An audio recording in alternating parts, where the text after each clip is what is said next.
This is the midday news on QTV, and I am Momudu Gajaga. We are coming to you live from our studios on Caraba Avenue. Thank you for joining us.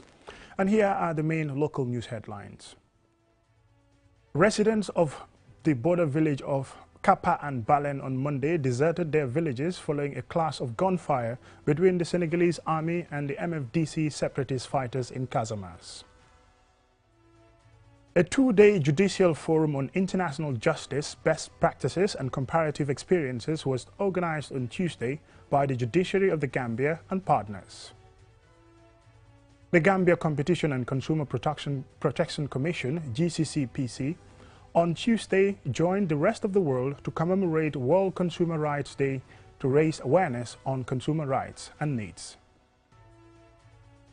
First Lady Fatoumata Barrow, through her foundation, presented 500 cartons of assorted food items to the Christian Council for the Christian community in observance of the holy month of Lent. Those were the main news headlines, and now the news in detail.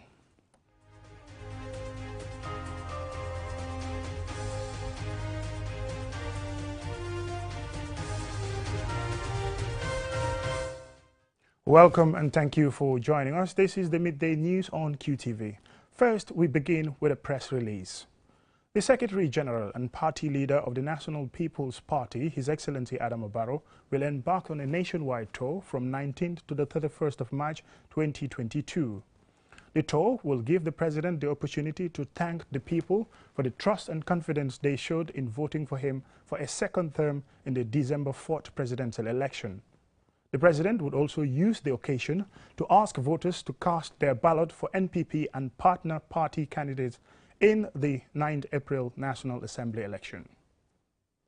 Still in the news, residents of the border villages of Kappa and Balen on Monday deserted their villages following a clash of gunfire between the Senegalese army and the MFDC separatist fighters in Casamance. QTV's Ansumana Esonyasi visited Fonyi on Monday and filed in this report. The last time these communities experienced conflict was in January, following an exchange of gunfire between economic Senegalese forces and separatist fighters in Casamance. 3 Senegalese soldiers were killed and 7 held hostage. The Senegalese claimed that they had killed 1 separatist fighter, but that was denied by the separatists. Residents here who enjoyed some relative calm for the past weeks, Monday woke up to the reality of having to desert their homes once more. Loud sounds of shelling from the Balen end of the border rang through their homes. Many are still in shock and struggling to come to terms with what is happening in their once relatively peaceful communities. Scores of residents from the border villages of Kappa and Balen ran for safety to Kampant, where they were received with open arms. The impact of Monday's shelling could be seen everywhere, right on the outskirts of Kampant. Farms and what were once thick bushes where animals grazed all burnt to ashes. As is often the case, civilians in conflict situations paid dearly for what they had no hand in starting. Here, the accidents of geography have brought close to home a supposedly foreign conflict. Modufal Bojang, the Alcalo of Kampant, expresses shock, fear, and disbelief. Since 2 p.m. yesterday, we had gunfire and loud explosions. We wondered what was going on, not knowing where to go or what to do. Moments later, we saw people running towards us. These are people from Balen, Kappa and surrounding villages. And then we saw the Senegalese military plane flying on low altitude. It was scary. Since Monday morning, we can't sleep. We are asking for help. Refugees and the internally displaced really need help. Musa Bojang, a resident of the border village of Balen, is one of many people who fled their villages. He tells QTV that their farms have all been consumed by the fire as a result of the selling.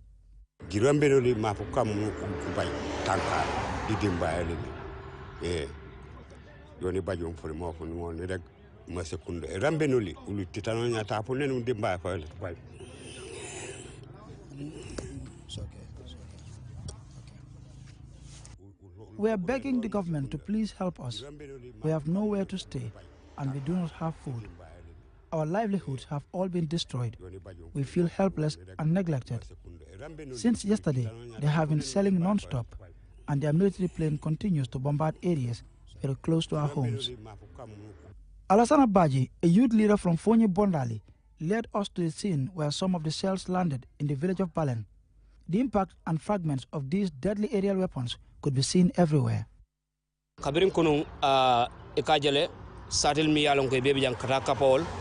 Since yesterday, all the neighboring villages have been deserted. We are dealing with a very sad and scary situation. Fonyi is like a battleground now. We have been using motorbikes to evacuate people from danger. They are firing indiscriminately, and that's dangerous because you never know where it will land. So I want to urge government to talk to their Senegalese counterparts. If they want to fight the separatists, they can do that in their own territory. Like in Kappa, we found only the village head in Balen, with their villages deserted, farms and nearby buses all burnt, and their animals all gone. These men, who are visibly distraught by the ongoing conflict, are all alone, except for the loud sounds and thick clouds of smoke from the selling. Their only source of hope, some of them say, is the Gambian soldiers, who have intensified their patrols in the area under the command of Lieutenant Colonel Omar Bojang, commander of the Quick Reaction Force in Kanilai. On our way to Kanilai, just around the Kanfenda roundabout, we heard another explosion, this time on the former president's farm. Within minutes, dark clouds formed in the sky, and most of the trees along the highway caught fire. Senegalese soldiers stationed just on the outskirts of Kanilai also arrived at the scene. Such scenes could be seen in several places along the border. The Gambia government Monday issued a statement confirming reports of ongoing conflict between Senegalese forces and the separatists, and went on to give assurances that the internally displaced would be supported. But until we left Kanilai last evening, we could sporadically hear sounds of selling, and the internally displaced say they are yet to receive any support. Antoine Nyasi for QTV News. Sad story there. A two-day judicial forum on international justice, best practices and comparative experiences was organized on Tuesday by the Judiciary of the Gambia in partnership with the American Bar Association Rule of Law Initiative and Global Initiative for Justice, Truth and Reconciliation. Omar Pijalo reports.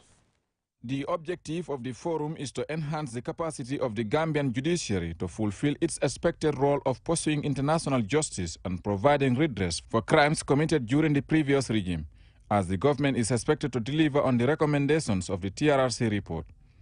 The Chief Justice of the Gambia, Hassan B. Jallo, says it will avail the Gambia judiciary the opportunity to tap from experiences of the countries or jurisdictions that have gone through similar transition or post-transition processes and employ various justice models to achieve similar goals.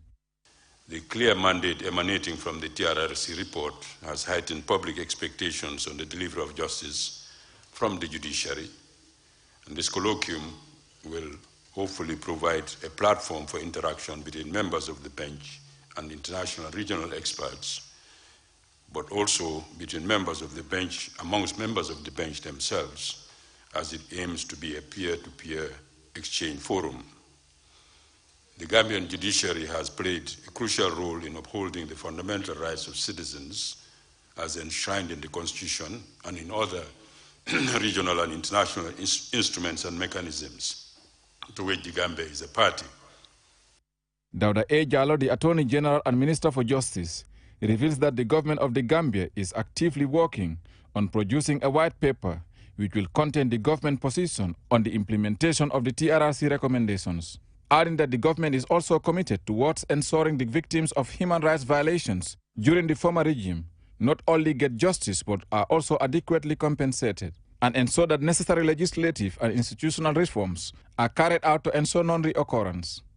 The government of the Gambia, in a bid to domesticate the Rome Statute, drafted and tabled before the National Assembly the International Crimes Bill, which will form part of the bills that the 6th Legislature will consider and pass in due course. As part of our commitment to ensure non-recurrence of past human rights violations, the government has taken major steps and is still taking concrete steps to ensure that the right institutional and legal frameworks are put in place. This can be seen through the establishment of the National Human Rights Commission, the passage of the Access to Information Act, and a host of other bills already before the National Assembly, including the Anti-Corruption Bill, the Prevention of Torture Bill, which seeks to domesticate the Convention Against Torture and other inhuman and degrading treatments. Ilisi Sindaigaya, the American Bar Association Chief of Party, has this to say. The judiciary, as guardian of the fundamental rights, has the role of contributing to the consolidation of accountability and justice delivery for human rights victims in the Gambia. Therefore, the judiciary and the entire justice sector needs to be positioned and supported appropriately so that it can contribute positively to the achievement of these objectives. At the end of the 2 days forum, participants are expected to draft a document which will serve as a resource tool for Gambian judiciary on the application of the international justice in domestic courts and related topics. Reporting for QTV News, I am Omar P. Jallo. The Gambia Competition and Consumer Protection Commission, GCCPC, on Tuesday joined the rest of the world to commemorate World Consumer Rights Day. The day is observed on March 15 to raise awareness on consumer rights and needs. Fode Mane attended the event and he now reports. The event brought together consumer associations, businesses, civil society, and decision makers to discuss and come up with solutions to make digital financial products and services more consumer-oriented. Abdul Koli, the chairman of the GCCPC, says the rise of the digital economy has raised unique consumer protection issues and opportunities. He further explains how to promote and enforce the adoption of fair business during consumers' digital transactions. What we need is a consumer protection framework that promotes and enforces the adoption of fair business practices through the entire life cycle of consumers' digital transactions. This includes prohibiting any deceptive, fraudulent, or unfair representations throughout the process. This cannot be achieved without strong and effective collaboration between government authorities and its partners, as there is a need to coordinate activities in the promotion and protection of consumer welfare. The GCCPC chairman also disclosed that in 2016, his commission conducted a study on the banking industry, which revealed an existence of tight agreements, delays in real-time gross settlement system, high unexplained service charges, unjustified switching costs, which necessitated the need to develop a consumer protection guidelines for the financial sector. Fatuddin Toure, the Director of Development Finance Department of the Central Bank of the Gambia, explains our institution drive to accelerate the growth of fair digital finance in the financial system. The Central Bank of the Gambia will uptake its role in the implementation of an enabling regulatory framework that is future-proof, manages risks, and puts the consumer at the heart of a new digital economy. This will not only accelerate the growth of fair digital finance, but will create the mechanisms in dealing collectively with risks that digital financial services pose to consumers and the financial system in general. Sidi Keita, the Minister of Trade, while giving his keynote statement, says the government of the Gambia is making efforts to adequately protect consumers and to create a conducive environment for business and investment. The government is currently working on data protection and privacy bill with a view to safeguarding consumer data collected by financial service providers. The government, through the Central Bank, is also collaborating with the United Nations Capital Development Fund, UNCDF, to finalize the National Financial Inclusion Strategy in order to create a financial system that promotes inclusive economic growth and empowerment of all consumers. The Gambia Competition and Consumer Protection Commission was established in 2009 to promote and maintain competition by curbing anti-competitive practices and to protect consumers from unfair and misleading market practices. Reporting for QTV News, I am Fode Mane. Well, that report by Fode Mane takes us to a commercial break, and when we return, we still have more local and sports news stories for you. Do stay tuned. Looking for the fastest and easiest way to receive money transfers from abroad? Well, QMoney and Ria just made it happen. Now you can receive international money transfer from Ria directly into your QMoney account with no additional cost. Once you receive an SMS alert about your transfer, walk into any QMoney agent across the country to receive your payment for free, or use the money immediately to buy credit, QPower, and other QMoney services. It's fast, safe, and convenient. For more info, call customer care on 133. QMoney, Sunu Calpay. Terms and conditions apply.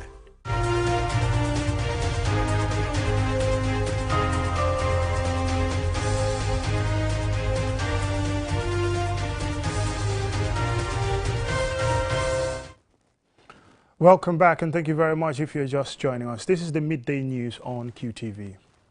First Lady Fatoumata Barrow, through her foundation, presented 500 cartons of assorted food items to the Christian Council for the Christian community in observance of the holy month of Lent, a period of fasting. Aliou Cissé has the details.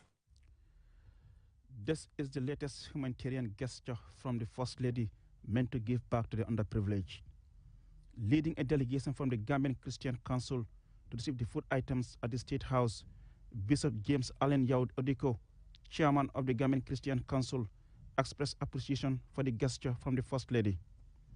He praised her for always remembering the Gambian Christian community, especially during this period of Lent, noting that the food support will be very useful to the underprivileged. We are not discriminating against them. We have pulled the whole nation as well.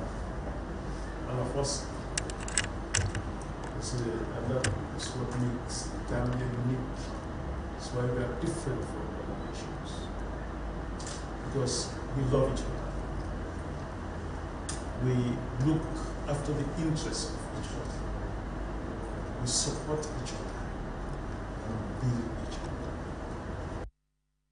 Lamin Kesedi, program manager at the First Ladies Foundation, explains that the Fatoumata Barrow Foundation, known as FAPT, is a charitable, non-political, profit and religious organization established in 2017 to support the underprivileged and marginalized groups in society.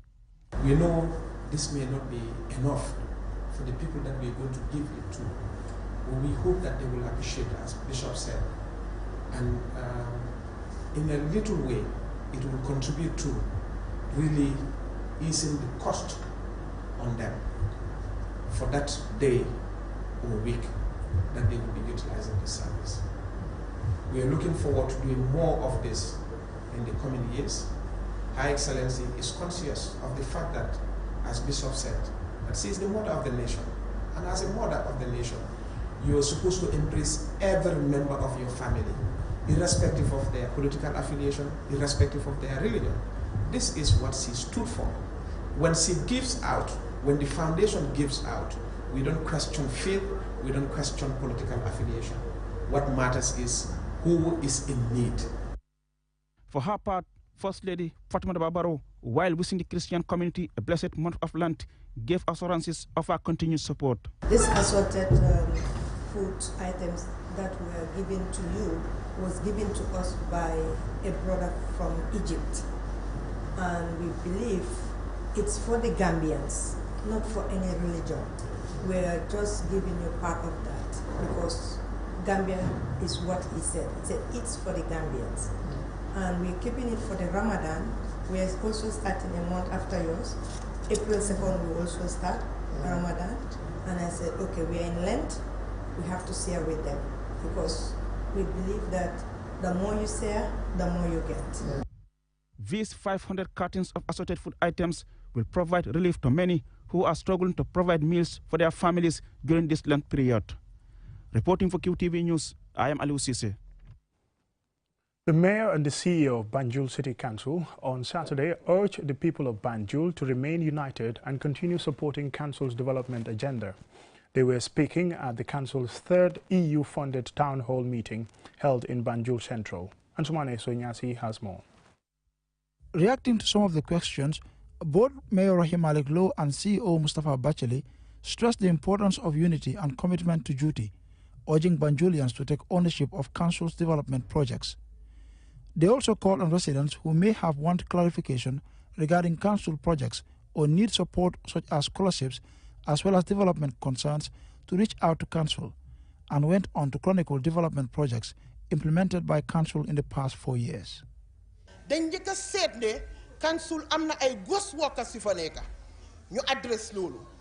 Banjul City Council has also spearheaded several reform programs, such as the removal of ghost workers. And we have supported many council staff through capacity building programs and Banjulians needing overseas medical treatment. So we remain committed to serving you. Addressing allegations of corruption and selective implementation of council projects, CEO Mustafa Bacheli urged Banjulians who want clarity regarding any council project to visit council and raise their concerns. The council, he says, remains committed to meeting their development needs.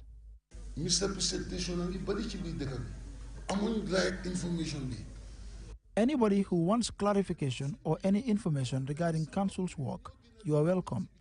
We will happily give you all the information you need. I have worked under several mayors, but I have to say that despite being a woman and all the unfair criticism she gets sometimes, she is by far the best I have worked with. It is easy to make allegations. I urge everyone to work together to stay united and prioritize the interests of the city. Meanwhile, Mayor Rahim Malik Lowe thanked the people of Banjul Central for their continued support to her administration and reiterated her unwavering commitment to addressing their development needs. The event is organized in fulfillment of the Local Government Act, which requires elected local government authorities such as the mayor to at least once each year meet with constituents to dialogue and assess the progress as well as impact of council's development projects. Saturday's event was supported by the EU-funded Austin Banjul CityLink project under its good governance component, which seeks to strengthen council's governance structure. Similar meetings are expected to be held in other parts of the city in the coming weeks. Answane Sonyasi for QTV News. Now, in sports news, as part of its policy to improve sports, Action Aid the Gambia is supporting Kudang Youth and Sports Association by developing the village football field. As Jennifer Sonko reports, the new development is expected to encourage young people in Kudang and neighboring villages to take sports as a career option. Playing on the sandy and dusty streets of Kudang, these young people are now looking forward to playing in a better place. This 200-meter square land is allocated to the Youth and Sports Association of Kudang with a sum of $580,000 for the fencing and development of the field. During football tournaments, both the association and neighboring villages use the Kudang Senior Secondary School football field.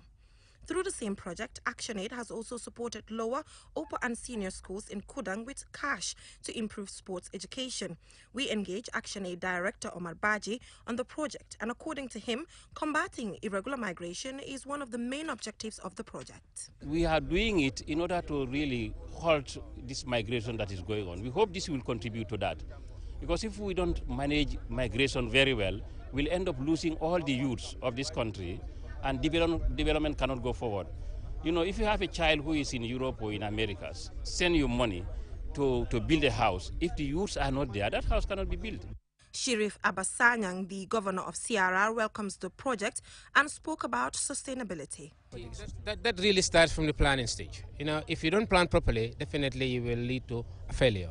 That means if you fail to plan, definitely you will fail. And I believe people need to know their needs. What we need as a people. If we know that, then we'll be able to use maximally whatever we have. Now, skill centers, yes, it's a general need. It's a need across the country. But now you must plan the type of people who are to attend that, the type of skills you need to provide. It must be within the needs of the environment that it is existing within. I think if we look at that component of our development, then we will definitely proceed. Suleiman Tunkara, the president of the Kudang Youth and Sports Association, says he is glad that ActionAid also provided support to schools, which will improve grassroots sports. Building this football field will definitely help the youths, the grassroots, to help themselves in order to become professional when it comes to football. And also it will also help them, it will all help us to be, to understand each other, we know each other, and it will also give us health, you know. So it will make us unite as well. ActionAid is an international non-governmental organization whose stated primary aim is to work against poverty and injustice worldwide. Reporting for QTV News, I am Jennifer Sonko. Now, before we end this QTV News Bulletin, let's have a recap of the news. The Secretary General and party leader of the National People's Party, His Excellency Adama Barrow, will embark on a nationwide tour from 19th to the 31st of March 2022. The tour will give the President the opportunity to thank the people for the trust and confidence they showed in voting for him for a second term in the December 4th presidential election. He would also use the occasion to ask voters to cast their ballot for NPP and partner party candidates in the April 9 National Assembly election. Residents of the border villages of Kappa and Balen on Monday deserted their villages following a clash of gunfire between the Senegalese army and the MFDC separatist fighters in Casamance. A two-day judicial forum on international justice, best practices and comparative experiences was organized on Tuesday by the Judiciary of the Gambia and partners. The Gambia Competition and Consumer Protection Commission, GCCPC, on Tuesday joined the rest of the world to commemorate World Consumer Rights Day to raise awareness on consumer rights and needs. First Lady Fatouba Barrow, through her foundation, presented 500 cartons of assorted food items to the Christian Council for the Christian community in observance of the holy month of Lent. That's all we have for you in this edition of Midday News. Thank you very much for watching and join us again at 8 p.m. for another news bulletin. Bye for now.